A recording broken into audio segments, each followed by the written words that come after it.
Dan aplikasi yang kami gunakan yaitu Edu Pathway, YouTube, serta Canva. Sebelumnya kami akan memperkenalkan diri terlebih dahulu. Perkenalkan, nama saya Laila dengan NIM 23210010. Sebentar saya. Izin memperkenalkan diri, nama saya Sarul Aisyah dengan NIM 232111. Saya Dian Suni Nur Elisa Noviani dengan NIM 23210013. Saya Salwa Nurmani dengan NIM 23210016. Saya Sibarka dengan NIM 23210018. Saya Aprilia Rizky dengan NIM 23210022. Selamat menyaksikan. Assalamualaikum semuanya. Salam. Selamat pagi. Apa kabar semuanya? Baik? Baik, Bu. Sebelum kita memulai proses pembelajaran pada kali ini, alangkah baiknya kita berdoa terlebih dahulu. Kepada KM-nya, silakan untuk memimpin doa dulu. Sebelum mengawali pembelajaran kali ini, alangkah baiknya kita berdoa terlebih dahulu menurut kepercayaan masing-masing. Berdoa dimulai. Berdoa selesai. Baik, terima kasih kepada Selvi sudah mau memimpin doa. Berikutnya kita masuk ke absensi dulu ya, supaya Ibu tahu siapa aja yang sekarang tidak hadir. Apa mungkin semuanya hadir nih? Kelihatannya penuh banget nih bangkunya. Ibu absen dulu ya. Bu.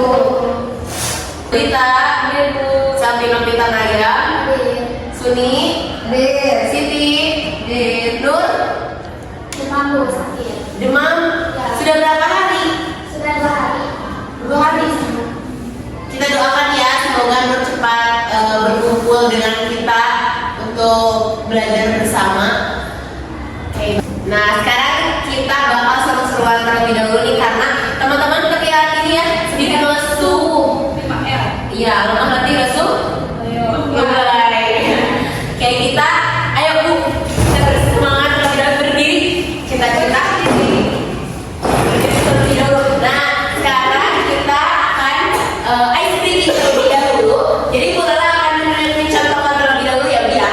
Ya Bu, kayak gimana sih Bu ice breakingnya? Tapi Ibu Melsa bantu nyanyi ya. Iya betul. Jadi pertama-tama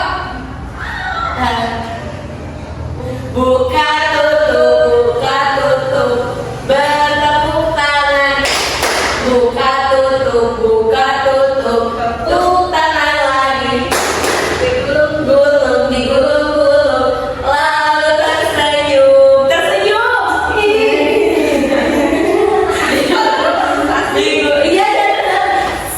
ya. Digulung-gulung, lalu tertawa. Nah, gitu ya.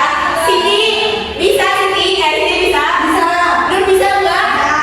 Nur Novi bisa tapi. Oke, kita ulang ya. Yang semangat, yang heboh, yang harus mantep suaranya ya. 1, 2, 3. 1, 2, 3. Buka tutup, bertepuk tangan. Buka tutup, tepuk tangan lagi. Digulung-gulung, lalu tersenyum.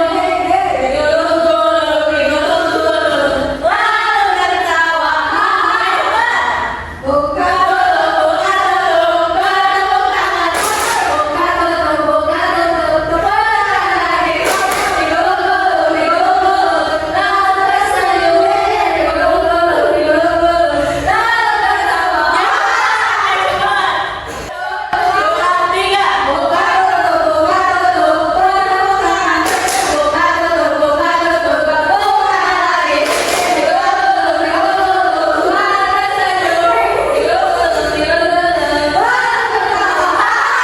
tertawa. Tepuk tangan dulu buat teman-teman semua biar semangat. Oke, baik. Sekarang kita masuk ke pembelajaran. Di kelas berapa, betul? Kemarin kita sudah membahas sedikit tentang pengertian dari puisi, betul? Ada yang tahu tidak puisi itu apa? Satu kata aja yang mendeskripsikan apa itu puisi. karya sastra. Karya sastra. Lalu ada lagi? Terdiri dari beberapa bait. Terdiri dari beberapa bait. Betul, betul sekali ya. Sekarang kita akan lanjut ke pembelajaran berikutnya yang akan masih bersangkutan dengan puisi. Silakan Bu Ella menjelaskan sama Bu Ella tentang tujuan pembelajaran yang akan kita capai selama pembelajaran hari ini. Jadi tujuan pembelajaran yang akan kita capai pada pembelajaran kali ini yaitu setelah mengikuti pembelajaran, peserta didik diharapkan mampu menganalisis unsur-unsur dalam teks puisi berdasarkan hasil penyimpanan. Nah, jadi ini yang harus kalian capai nanti setelah selesai pembelajaran ini, begitu ya. Berikutnya kita masuk ke materi. Nah, teman-teman, minggu kemarin kita sudah mempelajari tentang pengertian dan jenis-jenis teks puisi. Sekarang kita akan melanjutkan pembahasan mengenai struktur puisi. Nah, dalam puisi itu terdapat dua struktur, ada struktur fisik dan struktur batin. Nah, di dalam struktur fisik itu ada diksi. Yang dimaksud dengan diksi itu bisa dilihat ya di materi yang disajikan. Jadi diksi itu bisa memberikan keestetikan dan penekanan makna dalam puisi, terutama jika si penulis pintar memilih kata-kata yang tepat dalam puisi tersebut.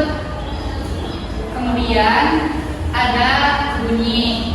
Bunyi meliputi penggunaan rima dan irama. Jadi yang belum tahu rima atau irama itu adalah pengulangan bunyi yang ditimbulkan oleh huruf atau kata untuk menambah nilai estetika terhadap puisi yang menggambarkan imajinasi pengarang. Lalu yang ketiga adalah lirik. Lirik adalah satuan terkecil dalam puisi yang berbentuk satu baris tulisan. Jadi tadi ada apa? Diksi, terus ada bunyi, terus lirik. Terus yang keempat, nah dari si lirik itu jika disusun akan membentuk suatu bait. Pengertian bait sendiri itu merupakan kumpulan dari beberapa lirik yang membentuk satu kesatuan makna, suasana atau gagasan dalam puisi. Nah, yang kelima ada struktur tipografi. Nah, tipografi itu dapat mencerminkan ketegasan ekspresi dalam puisi modern, di mana bentuk dan makna puisi tidak hanya disampaikan melalui kata, tetapi juga melalui tampilan visualisasi. Saya pernah kasih lihat puisi yang bentuknya itu telinga kayak telinga, tapi tulisan kayak tulisan tapi bentuk telinga. Nah, itu deh termasuknya tipografi atau enggak puisi yang tulisannya rapi banget, itu juga termasuknya tipografi. Nah, sampai sini ada yang ditanyakan ke? Boleh lanjut ke struktur batin Ibu. Selanjutnya ada struktur batin puisi. Struktur batin puisi ini mencakup isi, makna, dan nilai-nilai yang terkandung dalam puisi. Nah, struktur ini seringkali lebih sulit ditangkap karena tersembunyi di balik kata-kata yang menggunakan penyair. Yang kesatu ada tema. Tema adalah pokok persoalan atau gagasan yang ingin disampaikan penyair dalam puisinya. Yang kedua ada perasaan, yaitu emosi yang diungkapkan penyair dalam puisi, bisa berdasarkan pengalaman nyata atau hasil imajinasi. Perasaan memberi warna dan kedalaman pada makna puisi. Yang ketiga ada nada, mencerminkan sikap penyair terhadap pembaca atau nah, yang ketiga ada nada, mencerminkan sikap penyair terhadap pembaca atau terhadap isi puisi. Sikap ini bisa bersifat lembut, tegas, sinis, romantis, atau bentuk ekspresi lainnya yang mempengaruhi suasana puisi. Nah, yang keempat ada amanat. Amanat adalah pesan moral atau nilai yang ingin disampaikan penyair kepada pembaca melalui puisinya. Amanat biasanya tersirat dan perlu ditafsirkan dari seluruh isi puisi. Nah, struktur puisi terdiri atas struktur fisik meliputi bentuk dan tampilan akhir puisi, dan struktur batin meliputi makna dan nilai yang terkandung pandangan dari Aminuddin Waluyo dan Dian Hidayat. Nah, jadi struktur batin puisi terdiri dari yang satu apa? Yang satu tema, yang kedua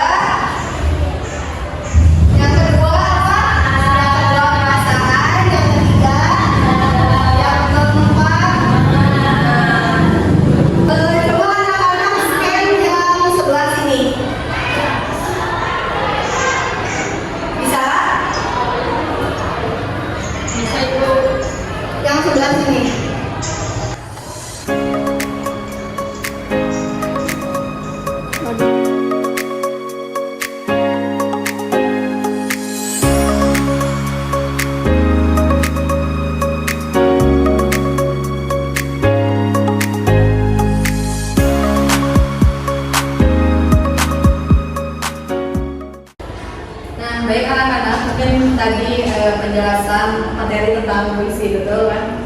Nah, kita di penghujung materi, mari kita simpulkan pelajaran yang tadi telah kita pelajari, yaitu puisi merupakan salah satu bentuk karya sastra yang mengungkapkan perasaan, pengalaman, dan gagasan secara indah dan imajinatif melalui bahasa yang padat dan penuh makna. Dengan memahami struktur puisi, baik itu struktur fisik seperti apa tadi, rima dan diksi, maupun struktur batin seperti tema dan amanah.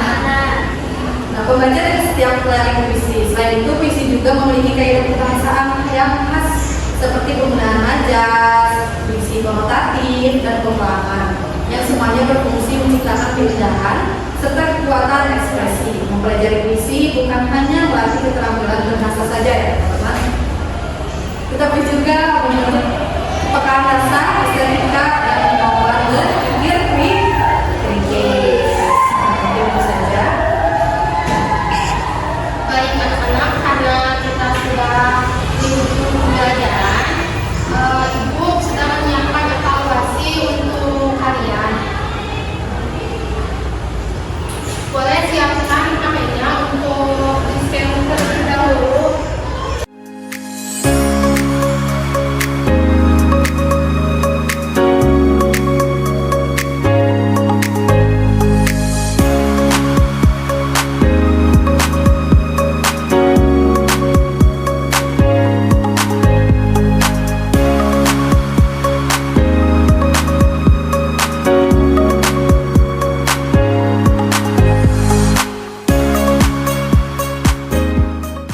Baik anak-anak, sudah dikerjakan yang pilihan ganda. Karena waktunya sudah habis, Ibu akan tugaskan esai untuk kalian yang itu.